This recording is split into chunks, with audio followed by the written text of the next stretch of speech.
So qualitative analysis really is to identify cations or anions or even gases, sometimes metals as well. Alright, so basically just to identify components of a single substance or a mixture of substance, right?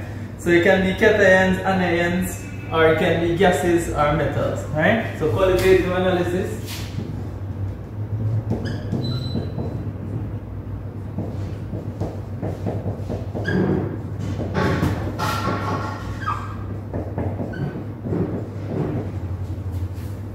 Clear? So first is to identify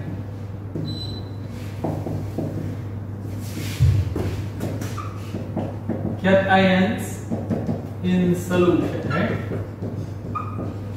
Right? And the ones that we'll be focusing on today would be calcium 2 plus, aluminum 3 plus, lead, zinc, Pb 2 plus, zinc 2 plus, then we have iron 3,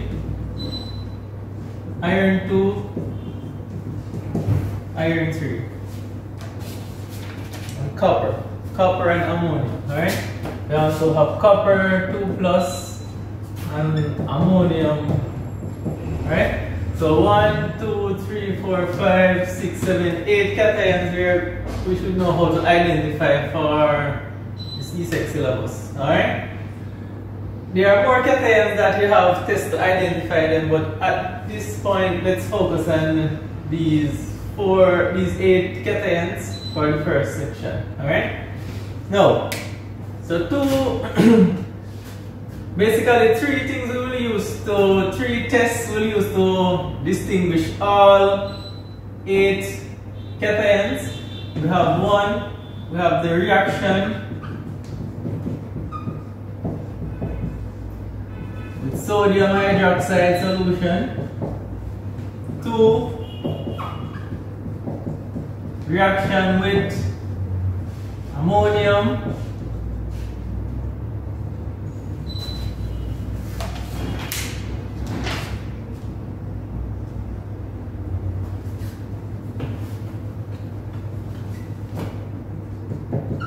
ammonium hydroxide, so NH4OH AQ. And then finally, you see that we need a third test to fully distinguish between I believe it's aluminum and lead. As we will see when we go along, is the reaction with aqueous.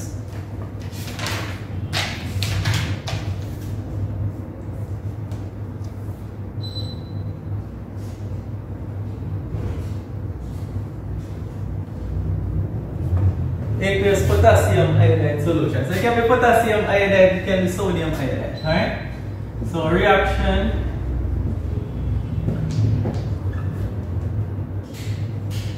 sodium iodide. Alright? It can be sodium iodide, but it could also be potassium iodide as well. Alright? Whichever will work. But in the book, let's just keep it potassium since that's what is here. Alright?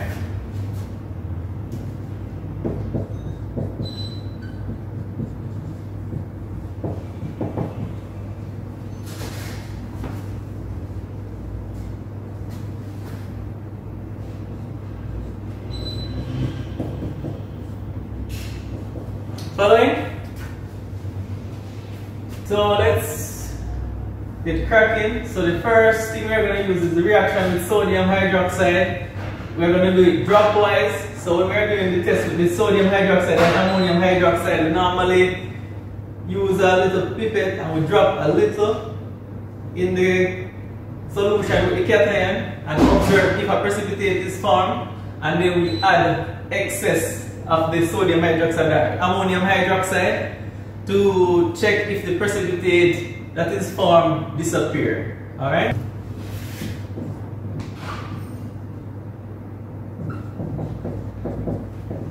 plus Zn.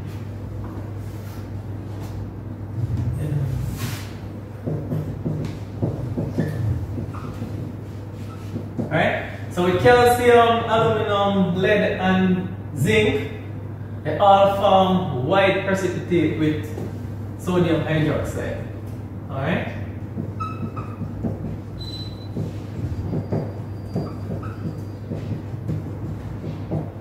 So precipitate really means is the solid, the insoluble compound that is formed when we react the sodium hydroxide with a compound containing calcium ions. So it must be a soluble compound which contains calcium ions, right? So most like calcium nitrate is soluble, probably calcium chloride. Good? And white. Right, so remember that we're going to look at 8 cations, but we're going to focus like 4 first and then the next 4. And you'll see why. Because the first 4, they all have white precipitate, so we will just work with these 4 first, right? With the sodium hydroxide, of course, right? Now, some things that you're going to need to know about is that the reaction that is really forming to form these white precipitates is the metal plus, so that I'm going to put N plus because it can be 2 plus or 3 plus, right? Which this M represents the calcium, aluminum, lead, and zinc. It's plus the OH minus ions, aqueous ions. It's actually going to produce MOH. Depending on the charge that is there. This is like a general formula for these. Clear? No. So what happened is that some of these metals, the hydroxide that is formed, which is going to be solid here. Now remember that this is the white precipitate, right? Which will be formed from these metals. So this can be calcium hydroxide, it can be aluminum hydroxide, it can be lead hydroxide, it can be zinc hydroxide. So this M is just a capital M, which would represent all the metals, right? Now, we have some metals, they are what we call, because in general, all hydroxide tend to be basic hydroxides, right? But they have a few hydroxides that are called amphoteric hydroxide, meaning they react with both acid and base, right? And aluminum, lead, and zinc are 3 such hydroxides, right? So aluminum hydroxide, lead hydroxide, and zinc hydroxide, they are all amphoteric hydroxide, alright? So that would simply mean that they, with excess, so precipitate soluble,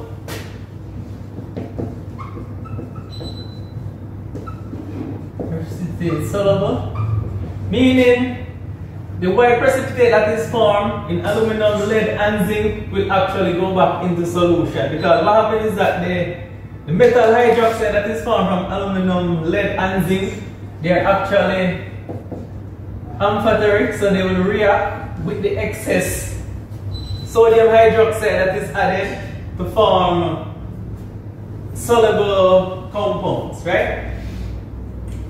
While the calcium hydroxide is a basic hydroxide, so precipitate is insoluble. Right, so PPT stands for precipitate. Clear? Because I'm going to use the abbreviation. I'm going to break it down, so we are looking at 8 cations in total, but we are going to group them calcium, aluminum, lead, and zinc in one group out of the 8, which is called the first group, which will all have white precipitate, right? Now, so if you would note from this test that is done so far, we basically can only use the sodium hydroxide to distinguish one of these cations from the rest. We can only use it to distinguish the calcium from the aluminum, lead, and the zinc. You all following? Right? Because what happens is that if we should carry out this reaction and we add the first step would be white precipitate in our case, but when we add the excess sodium hydroxide, we find out that if the white precipitate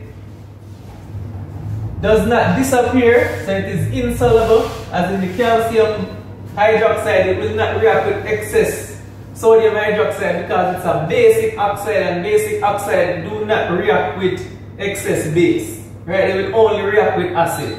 So the calcium hydroxide that is formed will remain in solution because it does not react with the excess sodium hydroxide that is formed, right?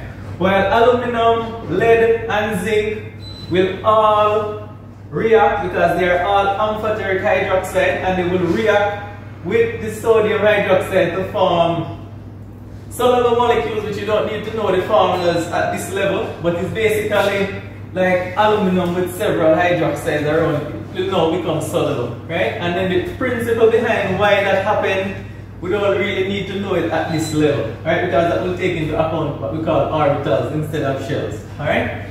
So this is the basic explanation for this, right? So now I'm actually going to write the equations on the board for the precipitate for these, alright? So instead of this general stuff, so remember that calcium, aluminum, lead, and zinc, they will all form white precipitate.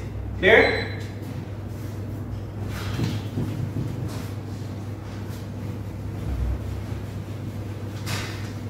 And remember that in the exam you're going to require to write the formulas, alright?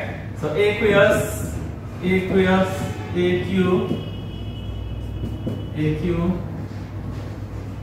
right? So plus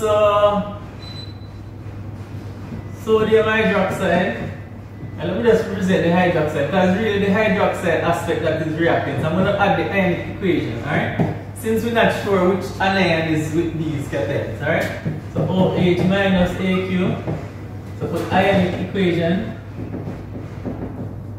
Because most likely that's what they will ask in the exam, what's the ionic equation for the precipitate that is formed.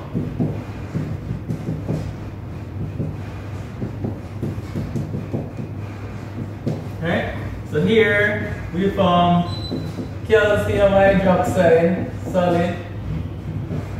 This gives aluminum hydroxide solid. This case PbOH to solid, and finally we have Zn solid. So you can take those four equations from the lead and the zinc from each other. Okay?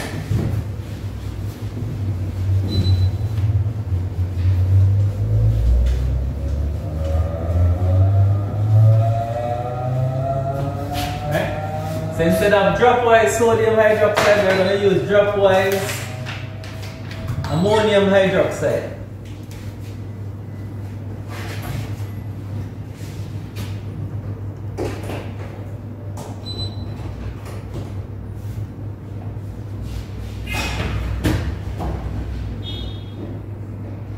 So the same thing as aqueous ammonia or ammonium hydroxide solution. The same thing, you have to be aware of that, right?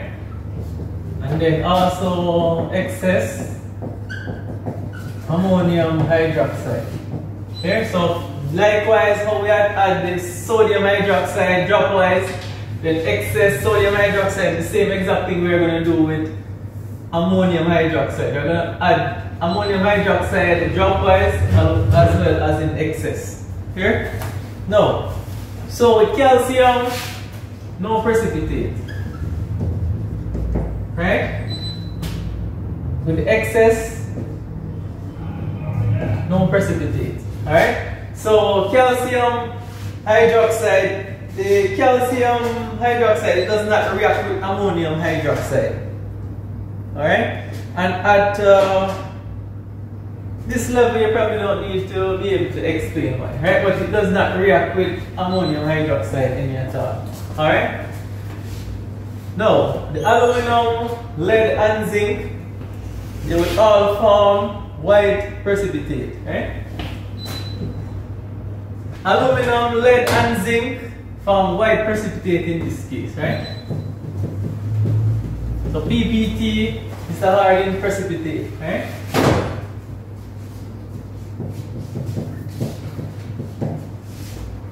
Clear? So remember that when we reacted these four ions with sodium hydroxide, they all form white precipitate.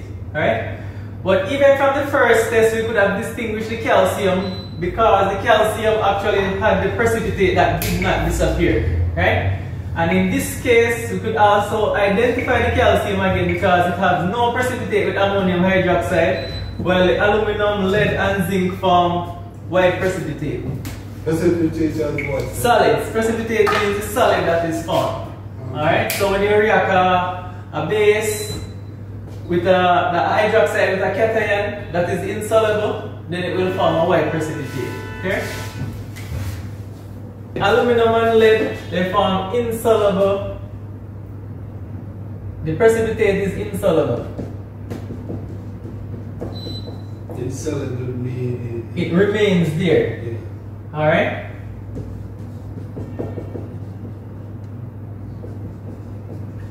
Alright? Well, for the zinc, precipitate is soluble, right?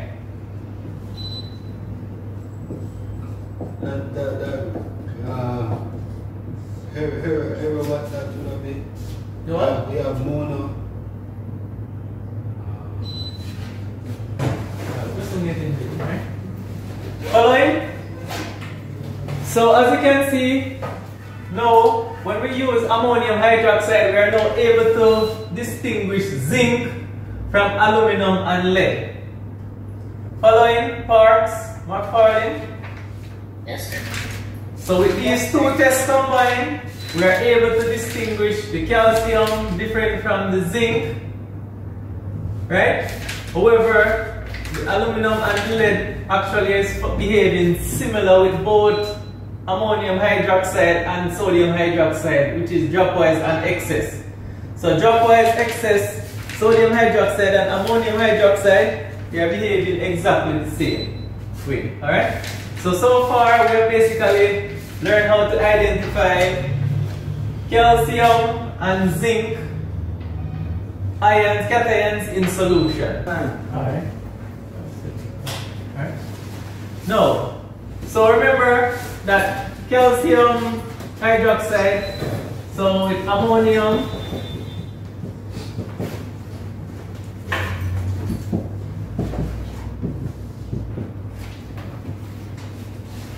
so here, no reaction, right?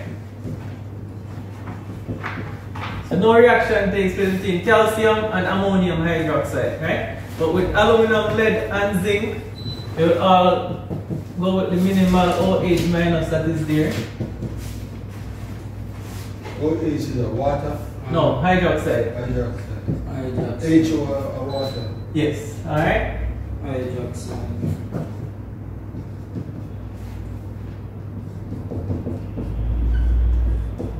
So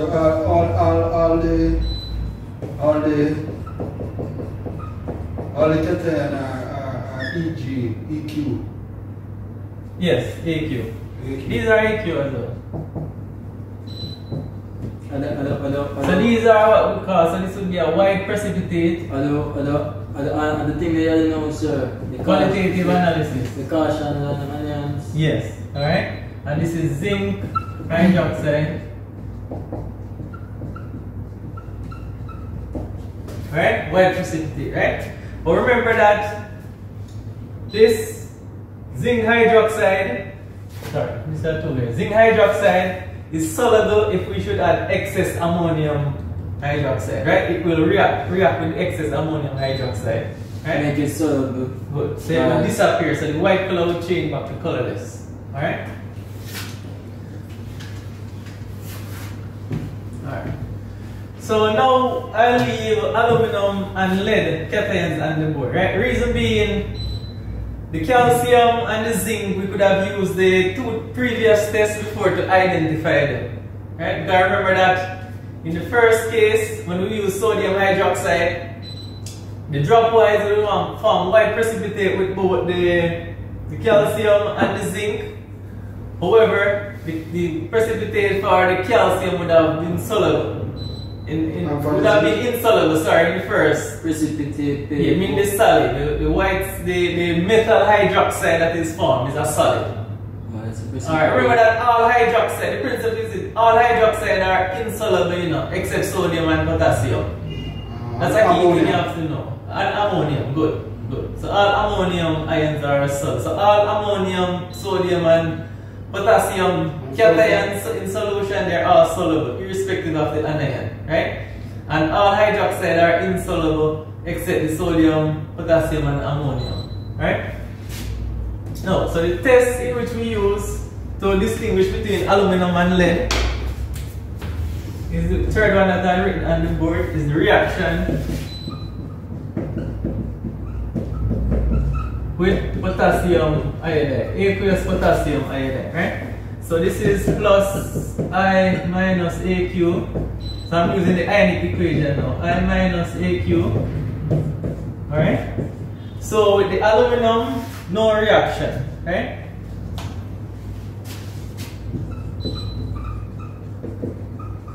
Right, so no precipitate form.